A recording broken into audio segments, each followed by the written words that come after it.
Chapter 17, Augustus Glump Goes Up the Pipe.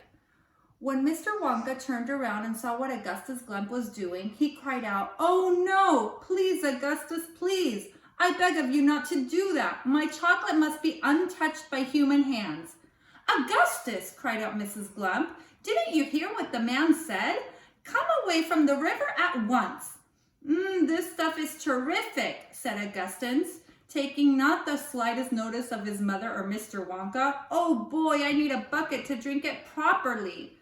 "Augustus," cried out Mr. Wonka, hopping up and down and waggling his stick in the air, "you must come away. You are dirtying the chocolate." "Augustus," said Mrs. Gloop. "Augustus," cried Mr. Gloop. But Augustus was deaf to everything except the call of his enormous stomach. He was now laying full length on the ground with his head far over the river, lapping up the chocolate like a dog. "Augustus," shouted Mrs. Loop, "you'll be giving that nasty cold of yours about 1,000,000 people all over the country." "Be careful, Augustus," shouted Mr. Gloop. "You're leaning far too out." Mr. Gloop was absolutely right, for suddenly there was a shriek, and then a splash, and into the river went Augustus Gloop, and all 1 second he had disappeared under the brown surface. "Save him!" cried Mrs. Gloop, glowing white in the face and waving her umbrella about. "He'll drown! He can't swim a yard! Save him! Save him!" "Good heavens, woman," said Mr. Gloop. "I'm not diving in there. I've got my best suit on." Augustus Gloop's face came up again to the surface, painted brown with chocolate. "Help! Help! Help!" he yelled. "Fish me out!" "Don't just stand there," Mrs. Gloop screamed at Mr. Gloop. "Do something!" "I am doing something," said Mr. Gloop, who was now taking off his jacket and getting ready to dive into the chocolate. But while he was doing this, the wretched boy was being sucked closer and closer toward the mouth of one of the great pipes that was dangling down in the river. Then, all at once, the powerful suction took hold of him completely, and he was pulled under the surface and then into the mouth of the pipe. The crowd on the river bank waited breathlessly to see where he would come out. "There he goes!" somebody shouted, pointing upwards, and sure enough, because the pipe was made of glass, Augustus Gloop could be clearly seen shooting up inside it, head first, like a torpedo. "Help! Murder! Police!" screamed Mrs. Gloop. "Augustus, come back at once! Where are you going?" "It's a wonder to me," said Mr. Gloop, "how that pipe is big enough for him to get through it." "It isn't big enough," said Charlie Bucket. "Oh dear, look, he's slowing down." "So he is," said Grandpa Joe. "He's going to stick," said Charlie. "I think he is," said Grandpa Joe. By golly, he has stuck," said Charlie. In his stomach, that's done it," said Mr. Gloop. "He's blocked the whole pipe," said Grandpa Joe. "Smash the pipe," yelled Mrs. Gloop, still waving her umbrella. "Augustus, come out of there at once." The watchers below could see the chocolate swishing around the boy in the pipe, and they could see it building up behind him in a solid mass, pushing against the blockage. The pressure was terrific. Something had to give. Something did give, and that something was Augustus. Woof! Up he shot again like a bullet in the barrel of a gun. "He's disappeared!" yelled Mrs. Gloop. "Where does that pipe go up to? Quick, call the fire brigade." Keep calm, cried Mr. Wonka. "Keep calm, my dear lady, keep calm. There is no danger whatsoever. Augustus has gone on a little journey, that's all. A most interesting little journey, but he'll come out of it just fine. You just wait and see." "How can he possibly come out just fine?" snapped Mrs. Gloop. "He'll be made into marshmallows in 5 seconds. "Impossible," cried Mr. Wonka. "Unthinkable, inconceivable, absurd. He could never be made into marshmallows." "And why not, may I ask?" shouted Miss Gloop. Because a pipe doesn't go to the marshmallow room, Mr. Wonka answered. It doesn't go anywhere near it. That pipe, the one Augustus went up, happens to lead directly to the room where I make the most delicious kind of strawberry-flavored chocolate-coated fudge. Then he'll be made into strawberry-flavored chocolate-coated fudge, screamed Mrs. Gloop. My poor Augustus! They'll be selling him by the pound all over the country tomorrow morning. Quite right, said Mr. Gloop. I know I'm right, said Mrs. Gloop. It's beyond a joke, said Mr. Gloop. Mr. Wonka doesn't seem to think so, cried Mrs. Gloop. Just look at him. He's laughing his head off. How dare you laugh like that when my boy's just gone up the pipe? You monster, she shrieked, pointing her umbrella at Mr. Wonka as though she was going to run him through. You think it's a joke, don't you? You think that sucking my boy into your fudge room like this is just one great, big, colossal joke. He'll be perfectly safe, Mr. Wonka, giggling slightly.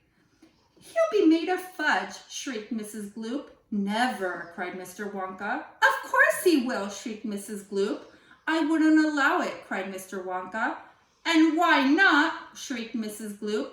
Because the taste would be terrible, said Mr. Wonka. Just imagine that. Augustus-flavored chocolate-coated gloop. Nobody would buy it. They most certainly would, cried Mr. Gloop indignantly. I don't want to think about it, cried Mrs. Gloop. Nor do I, said Mr. Wonka. And I do promise you, madam, that your darling boy is perfectly safe. If he's perfectly safe, then where is he? Snapped Mrs. Gloop. Lead me to him this instant. Mr. Wonka turned around and clicked his fingers sharply. Click, click, click, 3 times. Immediately, an Oompa Loompa appeared, as if from nowhere, and stood beside him. The Oompa Loompa bowed and smiled, showing beautiful white teeth. His skin was rosy white, his long hair was golden brown, and the top of his head came just above the height of Mr. Wonka's knees. He wore the usual deerskin slug over his shoulder. Now listen to me, said Mr. Wonka, looking down at the tiny man. I want you to take Mr. and Mrs. Gloop up to the fudge room and help them find their son, Augustus. He's just gone up the pipe. The Oompa Loompa took one look at Mrs. Gloop and exploded into peals of laughter. Oh, do be quiet, said Mr. Wonka. Control yourself. Pull yourself together. Mrs. Gloop doesn't think it's all that funny. You can say that again, said Mrs. Gloop. Go straight to the fudge room, Mr. Wonka said to the Oompa Loompa, and when you get there, take a long stick and start poking around inside the big chocolate mixing barrel. I'm almost certain you'll find him in there. But you better look sharp. You have to hurry.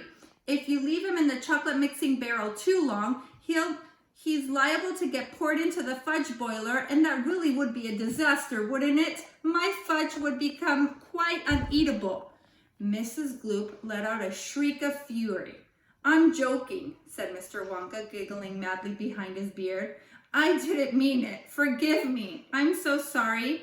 Goodbye, Mrs. Gloop and Mr. Gloop. Goodbye, goodbye. I'll see you later. And Mr.